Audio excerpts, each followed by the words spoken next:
Welcome to another Out of Spec Renew video. Today we are meeting with those guys building a Jeep Grand Cherokee and making it electric for a Baja competition. Obviously it's not ready yet, still an old V8. However, the one you're building is just in your unit right here. But let's go back about the whole project, how you started, where you guys are coming from. We're in Denver, Colorado, by the way. And the different steps it takes to build a crazy build like you're doing. All right. So my name's Robert Schmidt. And I'm Anthony Boyd. And this was the Big Red Jeep project. It started at Red Rocks Community College. And long story short, it kind of gave us the passion to start building an electric Baja truck. As you can see, this is the old gas motor. And so we'll show you the new electric to show you the change. From the gas to electric, right? Yeah, and this is what gave Robert the start for his off-roading passion. You know, we have our lift kit, bigger wheels, so this one's more of a rock crawler, but this is what kind of gives us that blend between we're going electric as well as with the off-road scene. But the scale of the new build is completely different. For instance, these are 33-inch tires, and the new one are significantly bigger at 40 inch. So let's check it out. Yeah. So this was let's go back to one. all this story and how you managed to set up this effort. So I mean, as you can see, like some of it's already done. You might have questions as to why.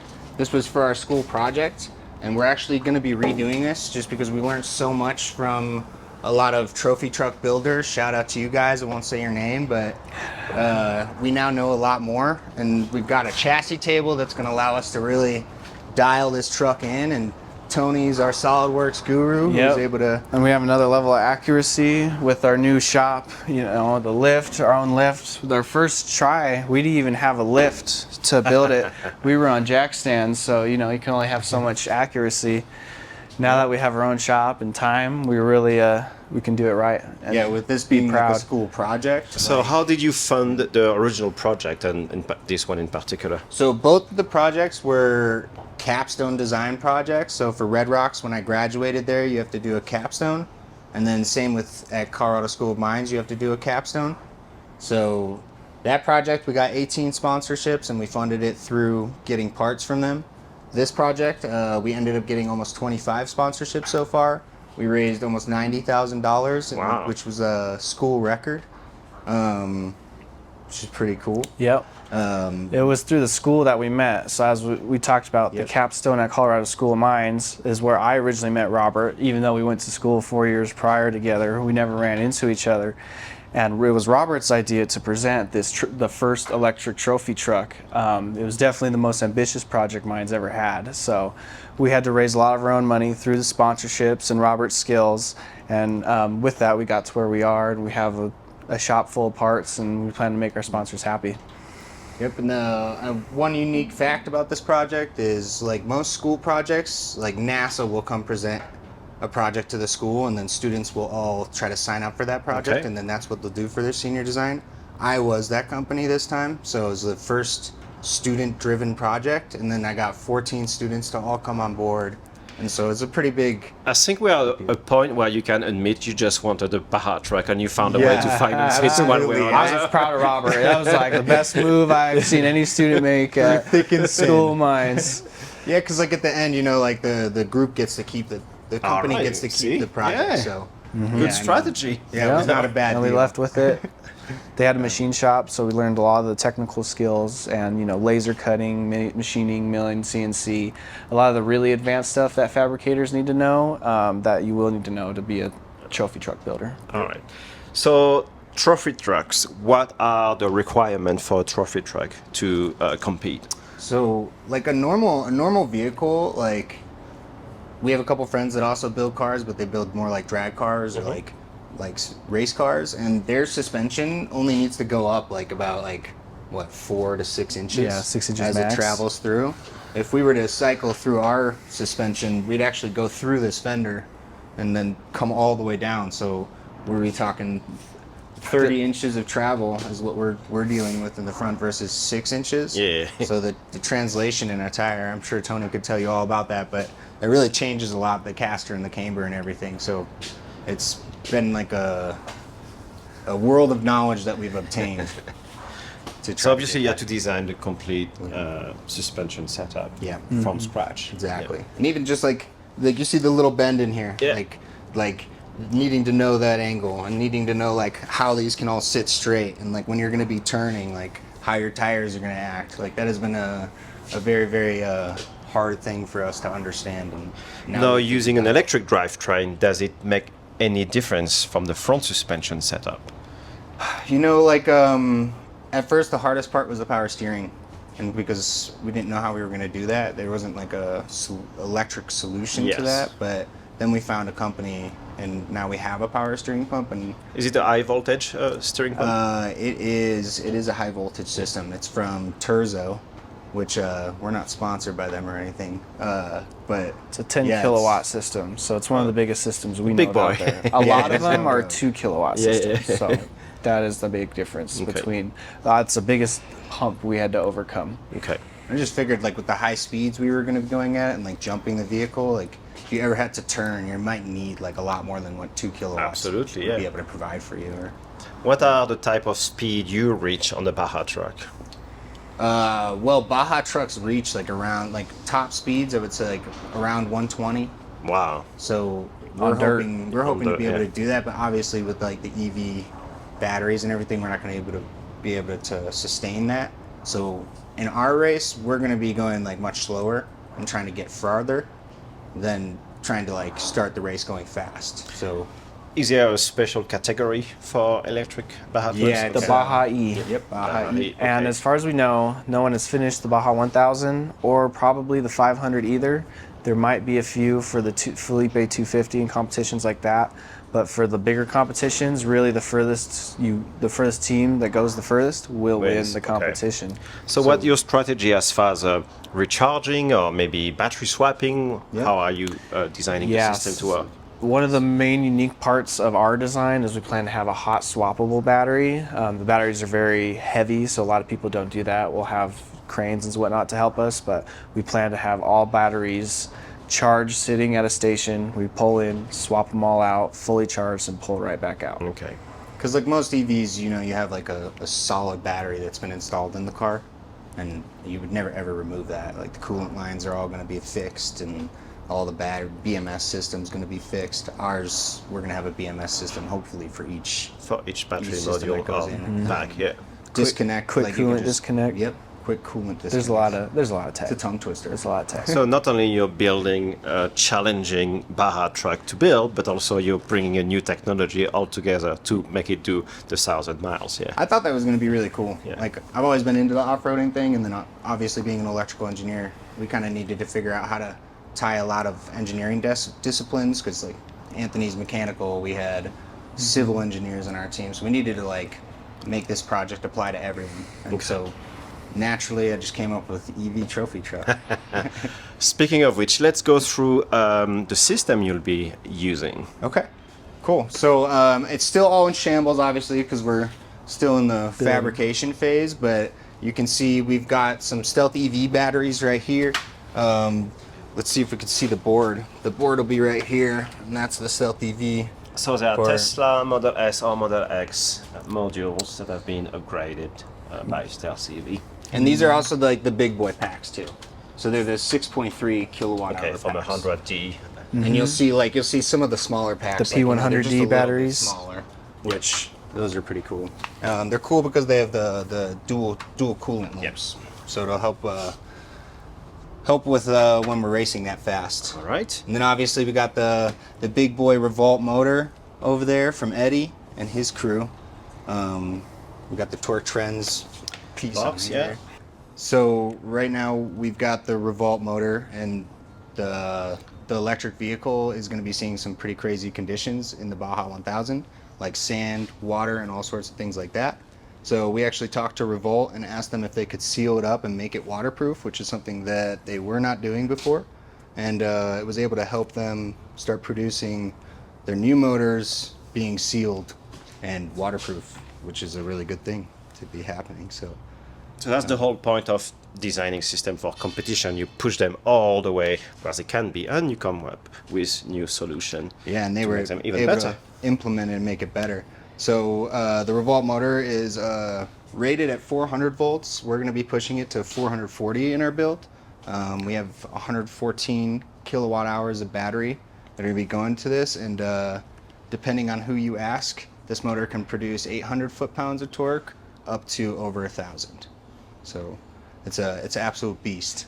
The funny part about the Revolt motor is that's the first one where all the seams are actually siliconed, because they know what we're putting it through, the dust, and since then on they've actually siliconed all their motors just to have it sealed. Snow came up to us at SOC 23 and was like, just by the way, you guys helped us figure out, because well, that's the whole point of competition, is to push the system as far as you can before the break. So another good thing to probably mention is our shocks. This is the main thing that makes a trophy truck a trophy truck. This gives us our 30 inches of play, front, rear, for a 7,000 pound plus vehicle, and so we need to make sure we have a suspension that is as high quality So as did these. you work with Fox to take into consideration the weight of the final vehicle? We've worked with looked Fox. at our whole design. We went on SolidWorks with them and everything, and we were put in touch with one of their professional drivers, Bobby Smith. Okay. And so Bobby Smith kind of put us in touch with his engineer, and so we went back and forth with one of their engineers, and they were able to really help us kind of pick a very common trophy truck shock. Okay. Like we could go on the rear a little bit stronger for the weight that we're pushing, but we nailed down common trophy truck specs, so we didn't know what we were really going to end up with. So Is the system designed around the size of the wheels? Or could you run 37s or bigger than 40 inch? So that comes into your ride height and travel. Because on a 40-inch travel, 40-inch tires, once we hit the ground from a jump, with the 40-inch tires, we're calculating 4 inches will be from when we hit the floor. Okay. So if you went to a 37-inch tire, now you have less than that, right? Because it'd be 3 inches down on each side, not just 3 inches. Yeah. So the system is optimized for a 40-inch tire. Okay. Now you'd be diving into the ground. So, do you have to bring 1 or 2 spares in the truck as you're driving? So minimum of 2 during a race. Some teams take brings 4. 16 tires. Well, yeah. Okay. They have a trailer full. But that's another 100 pounds or 200 pounds I imagine in the back of the truck. Just this tire alone is heavier than You. it's how much did the rim weigh? It weighed 50. Yeah, and then like the 47. tire actually weighed, I think in total it's Another 115 pounds for this Per wheel. Per wheel. Yeah. So it's We haven't seen any cars do it yet, but it would be an impressive design challenge if we got both tucked in to our rear tailgate, everything tucked in, and that would be a real tight package. That would look real neat for the racing world, because the racing world hasn't seen something like that yet. It's usually hanging out. Yeah. Are you going back with the original panel, like doors and rear door, or are you going to go full open? The original doors, you can see they still remain. Yeah. The worst that will happen is the middle will get welded shut. The seams of the doors will actually get welded together so that they don't have a play. Okay. But you're keeping the original doors. Yeah. The inside panels, those are gone. We're gonna try to have the trailer hitch, or whatever you call that, the hatch, usable and working. Okay. Just because once it's done, it'd be cool to see this look like a Grand Cherokee, but it's a Go get McDonald's crazy in trophy it. truck. Yeah. And I think Jeep would also love that. Yeah, of course. Oh yeah, Jeep would like this. And for this class, are you putting back windows? You can't. You actually have to have that open. And then so nets. Anywhere that there's a battery, there needs to be a firewall that's sealed away from the driver. So if you think about the the driver and the passenger will be right there, and then there will be a firewall behind them, and so that's kind of different than a windshield, but it's still and our windows will have nets, right? Yeah, the NASCAR style racing nets. So your hands can't fly out. Yeah, if when you roll. When you roll. When you roll. Yep. Well, hopefully the battery will be detachable. So in the future, we find Jeeps all the time. We could buy a Jeep, gut it, and have actually a new body. All right. Speaking of the bodies, there's a big chunk of it missing. Yeah. Underneath. There's not There's about even to be enough a lot missing. more missing. As you So- can see, we tried to salvage the old frame rails of a Jeep. Yes. However, that is just simply not the spec with trophy trucks. You know, they're completely tube chassis just because the tube is so much stronger than a stock economy built chassis. So we will upgrade that throughout on our next go around. You can even see like how we tried to tie into it, and it became like if you went under and looked like down here, you see we try to make a plate and like weld into the frame. Yeah. If you really listen to how thin this frame rail is, like we needed to just really start with the DOM tube that. So if you were to start again, I'll give tips to someone willing to do something similar. Would you recommend doing the whole chassis independently and then just drop the original body on top? So if you want to retain your frame rails, like if you're building a trophy truck, absolutely just cut the frame rails out, get a chassis table, and like really take your time and design and measure out what you're doing, and then take a crack at it. But if you're trying to like build like an off-roading truck, you'd probably want to keep your frame rails. Okay. So that different ball game. All right. Yeah. How will you implement the whole electric drive system? Where does the Revolt system fit, and how do you need to manage the high voltage wiring because of the computation application?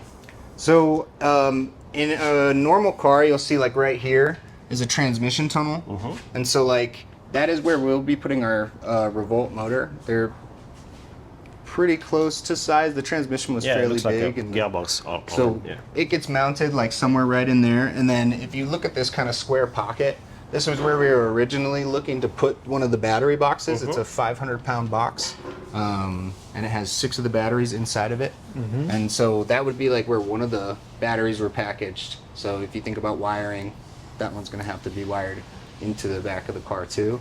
And then the other 2 battery packs, like one behind the driver, one behind the passenger. And then those ones, they will be vertically mounted.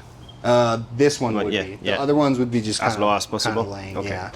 All right. That should also give us a very good weight distribution too. That's why we kind of really want to get one up here in the front, so we have weight up here. So how do you manage the cooling with those 3 battery boxes? So I mean, like right now we're using the Tesla. We have some Tesla pumps. Yeah. That came out of a Tesla, and then I mean we've just got a dual loop, one for the motor, and we've got one for the battery. And so I mean the battery should be like excessively cooled with what we're doing with it. We might even need to like get rid of some of our pumps, just using just excessive power. We've been told that like that doesn't get that hot. Okay. Like it might be a little bit over exaggerated. Well, there will be only one way to find out. Yeah, we'll find out for sure. And then the motor will probably get hotter. Yeah. And then we use racing car radiators to achieve the cooling effect with the motor. So where will you be fitting all the cooling radiators? So in these side, right now, like what we were originally thinking is like, we've already got these windows like already opened, so we would just like put inside of here like a radiator here, maybe mount it A there, twin but- radiator There's a setup. duct. Yeah, like somehow to pull the water, Okay. the air in there. Hopefully not water. Going back to the battery, do you have a BMS system already in the works? We do. It's AEM? packaged away, right? So AEM EV is our sponsor for like the VCU, the BMS. What else did we get from AEM? The BMS system, which has their satellites, the PDUs, the CD7, which is their dashboard. Should be it. Satellite It's just units, BMSs. Major BMS. I wish we had it. We have a bunch of wires that's from All Cable. You guys probably passed All Cable like 1 minute down the street. All right. They're one of our sponsors for that too, so they're pretty cool. We've got our OBC, our onboard charger, sitting right there. That one's a Cascadia. We'll probably end up using a Maverick Okay. one, just because we've been. Did you consider not having an onboard charger for competition use? It won't be in the. Okay, vehicle. all right. It'll be like in the support vehicle. That Jeep will probably end up being the support vehicle, but like we need to set that thing up to be able to roll up to this and help charge it or take the empty batteries. We've also been recommended a DC to DC charger is what a lot of people recommend for very fast charging setups. Yeah. It's just hard because like you'd have to bring such a big generator out to the desert. Which you cannot fit in the other Jeep. Lordstown Motors, they were trying to produce like a truck, like an EV truck, and they were trying to prove it in the Baja 1000. So they went out there, they spent all this money to bring their team out there, and I think they made it 50 miles. And then they were trying to set up their generator and charge, and they just like did not bring a big enough generator, and it just like was not able to do it. So they just had to tap out right there. Okay. So yeah. All right. So what are the next steps for you guys? So now that we've got this chassis table built, this chassis table is 800 pounds of steel. Very, very expensive also, if you know how much metal costs. But this is true, level, square. Everything about it is like perfect. And so now we can like redo this, like looking at the SolidWorks that we've been able to design and take our time. Really like take our time, yeah. Okay. We don't have like a deadline that we're trying to meet for a grade. So, I mean, stupid little mistakes would never happen. And that was our biggest lesson from the first vehicle, I would say, is now that it's built, we'll buy steel, and then a tube bender is the key part. And then you can, with steel and a tube bender, you can start your own roll cage and get pretty far. You'll have to notch it with some other things, but with those couple of tools, we'll have a chassis. Good stuff. Yeah. Are you still looking for support, like financially, on the technical aspect of it? Do you need more we're looking for a tube bender. So when we left school, you could see, like, obviously we got the lift, the garage, and everything. When we left school, we lost all the tools. Access to the tools, yeah. I mean, I'm sure we could still use them if we like messaged the right professors, and because we have good relationship with the school. But we're trying to start a business, you know, so we're gonna need our own tools to fabricate our own chassis and whatnot. Like right now we need like 200 feet of this tubing. We need a tube bender and a tube notcher, and obviously there's other components, like we need a brake kit, but right now to get started we really need to get our plasma cutter, you know, we could think of tools all day. That list could go on for sure. So how do we reach you guys and maybe help you? So if you guys look up electric.baja on Instagram, that's really where we're the most active. Okay. And you can kind of find us through, I guess, Facebook. Instagram, yeah, you can message us. Robert's very active on Instagram, so he would talk to a lot of sponsors through that way. And yeah, you can see our stories. We try to update daily on them. They have the little bubbles. So until you go like really big time in social media, it's best to just do one of them. Get that one down really good. At least that's what my friend tells me. That's pretty successful on social media. And then once you're successful on that platform, then do the other ones and try to get them to translate to the other platforms. So I always just did Instagram because that was just like kind of the easiest, most user-friendly. That's our page. All right, guys, we wish you the best of luck. Will people be able to see this being built here or maybe at other event in Colorado before it's built?